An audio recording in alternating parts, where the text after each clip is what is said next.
We now welcome UFC welterweight Mike Perry. Mike, thank you for the time today, sir. Yo, you're welcome. Thank you. We will take the first set of questions from Gabriel Gonzalez with Cageside Press. Hey, Mike, how you doing? I'm good, man. How you?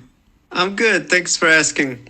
I think we all knew you were never going to let Darren Till into your corner, but do you ever take any other offers seriously? Because I'm sure they must have come in. Yeah, I mean, I took some into consideration, but it didn't really work out. So just moved on from it. A lot of people were looking forward to a banger between you and Robbie. Can you just discuss the adjustment to preparing from him to now Tim Means? I think it's a very similar fight. Still a banger. Another dude who's gonna throw some hands. He's got some sharp boxing. It's a little different boxing. It's more points, which makes it more difficult. I think Robbie trying to throw some heat at my head would have made it easier to hit him with a harder shot. The final one, people are obviously still going to be fascinated with your corner. Very bluntly, are they there as much for advice or is it more moral support and you're just handling this by yourself on Saturday? Yeah, you already know.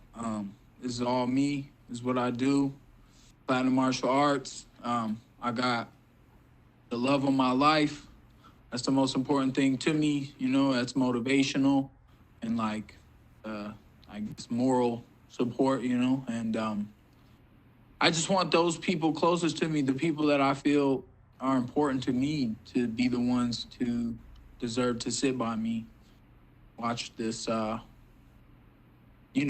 watch me try to do something special. That's all for me. Thank you, Mike. We will take the next set of questions from Simon Samano with MMA Junkie. Hey, Mike, when we last saw you in the cage, you had a nice win against Mickey Gall. And then after that, we saw the video of what happened at the restaurant. We know that you reportedly went through alcohol dependency treatment. And of course, there were allegations of domestic violence by your ex-wife. Do you feel fortunate to still be on this card and in this situation, being able to compete on Saturday night? I feel that the truth is always, out there. And yeah, man, I mean, I'm grateful for my opportunities, especially with all the things that seem to come against me. I'm still here, but, I just, I believe that I'm a good person and I don't mean no harm on nobody unless we signed a death waiver. The allegations that were made by your ex-wife, they're quite serious. And we haven't heard from you publicly since then, aside from a statement that came from your Twitter account. Do you deny the allegations that were made by her? And if so, why do you think Danielle would lie about that? Yes, I deny the allegations that, our relationship, if you want to call it that, had its ups and downs, and it's long past due. Like this, we've been legally divorced, and there's just nothing really to back what she is saying. Maybe looking, I don't, it's I hope she can move forward and find some better life for herself. We obviously heard her side, and I was just wondering, we haven't heard your side. Can you explain one of the things that happened the 911 call that was made by your mom? What led to that situation that night? Man, my mom is a savage, man.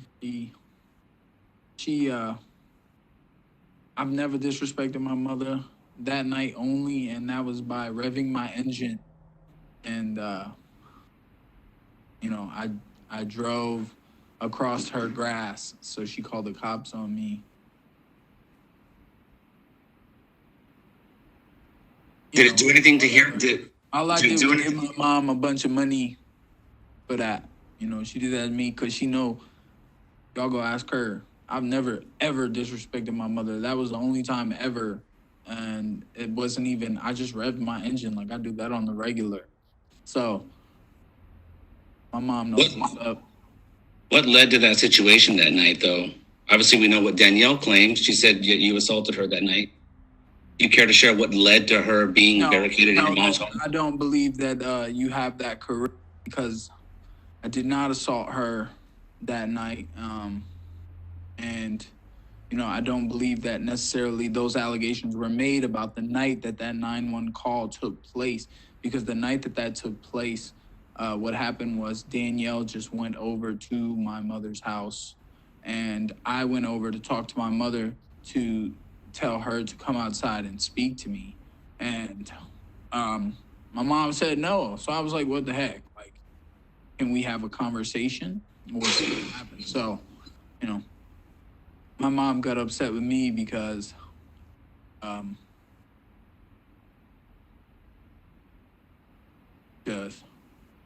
was mad that she wouldn't go tell her to tell that girl to come outside and have a conversation with me. Like, whatever.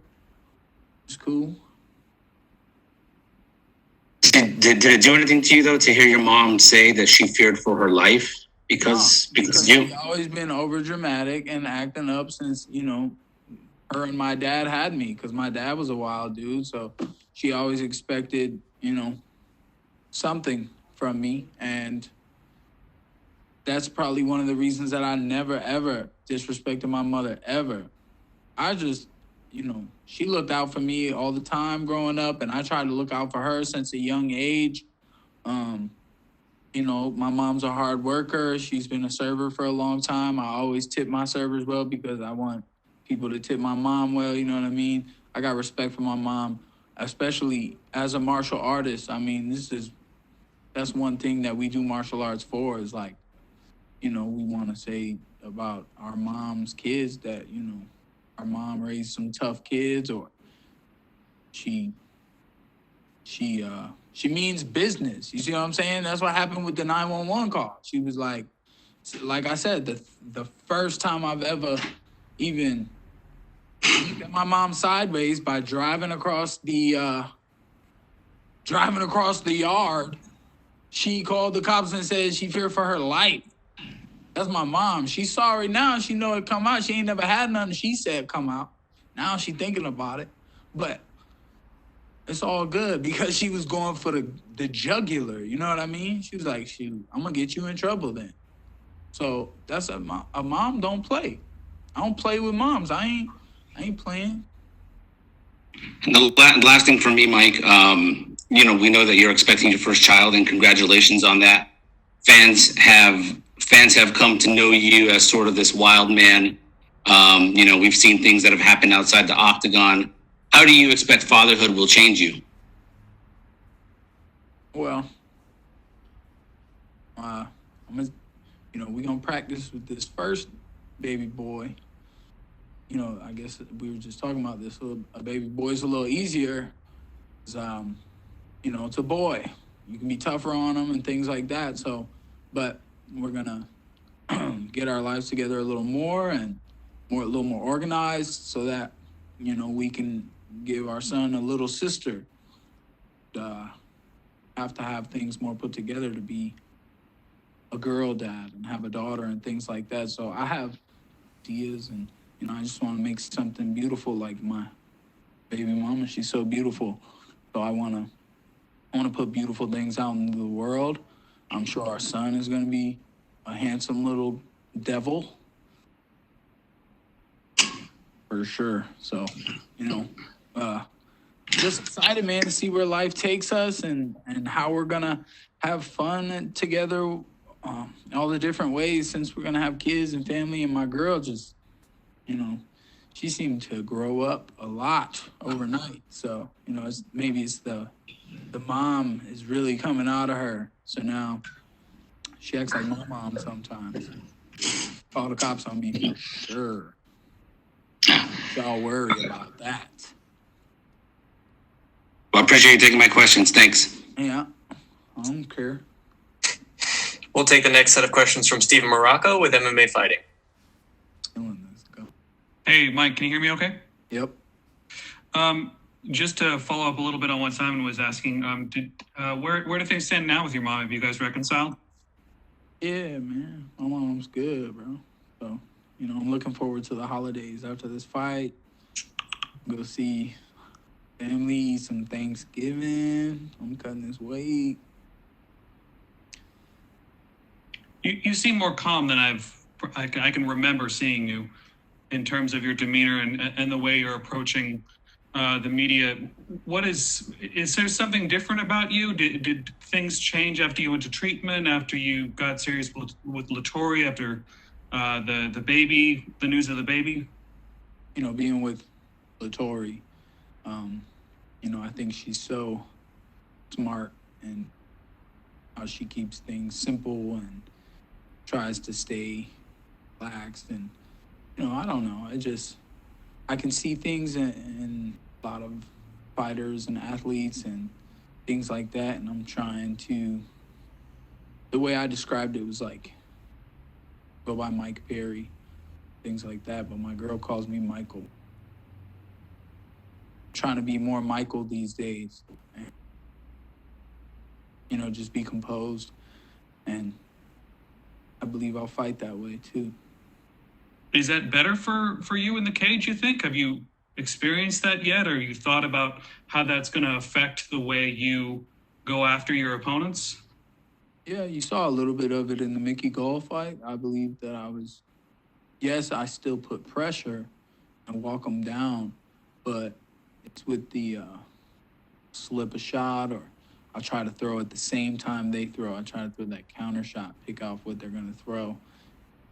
Just trying to, with forward pressure, not trying to force the shot, but it just comes to me. I can't really explain it. It's just some angles that I see that I try to hit on people.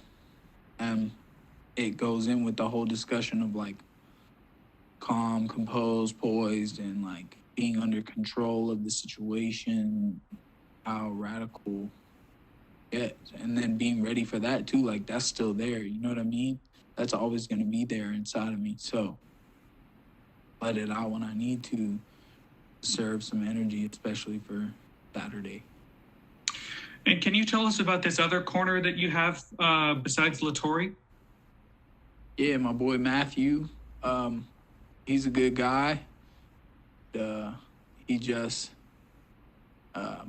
he kind of just fell into the situation, and he's helped out with me and Latori and helped us out.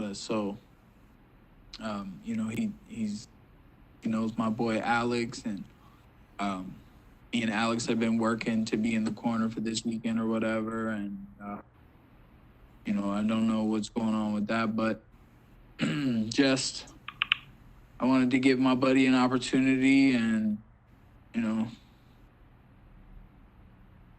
gonna go to work on Saturday, me and the team. Is he from the fighting world, or is he just a friend? He knows some things about fighting, but he's not really, he's in the world now, isn't he? I like to do that. I like to bring people in. They thought my girl had no experience, but look at her now. Her and my son already win in the UFC, corner, handling business. And last one for me, from the things I was seeing online, it seemed like Darren actually wanted to corner you. He wanted to help you out. He wants to see you be successful. Despite all the back and forth you guys have had verbally on Twitter and whatnot, he wanted to help you out and he wanted to be there for you. Does that mean anything to you? Was there ever any thought in your mind that, maybe I should bury the hatchet and give this guy a chance? Was it just sort of a stunt? How did you feel about it? It's an understanding between martial artists. When you see something that you have to respect it. So it's the way he sees me, because I've busted his face before. And, do have a type of respect for him. I know he's capable. I know he is skilled, sure. I can't take that away from him no matter how much of a piece of shit I think he. So, but that doesn't change the fact.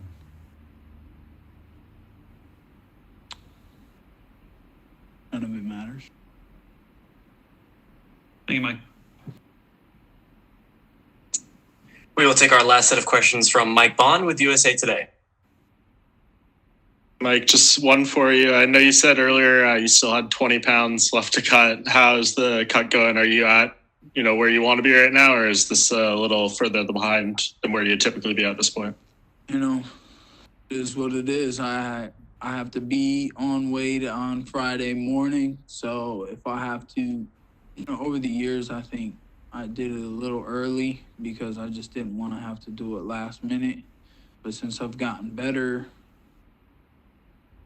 since I understand the process more, I can wait, and so I still have like 20 that I'm gonna plan on cutting like last minute, and then getting on the scale and then blow it up. Any worry about that amount, or are you thinking it's gonna be okay? I mean, I understand hard work, so it's not really, I'm worried. I am curious if I thought that I have gotten bigger, but I know I can do it. I know I can. I work hard, and my body cooperates. I feel like I'm built properly, and that's why I can eat whatever I want most of the time. Like, really, I don't diet at all for fights anymore. I just eat whatever I want. Like this morning and I kind of like good healthy food sometimes. This morning I had a spinach wrapped egg white and turkey bacon burrito, and pretty good. And I also ran 6 miles today, and that was no sweat. All right, well, I'll let you get to the rest of that weight then. Appreciate the time, Mike. Thank you. Thank you so much, Mike. That is all the questions we had for you, sir.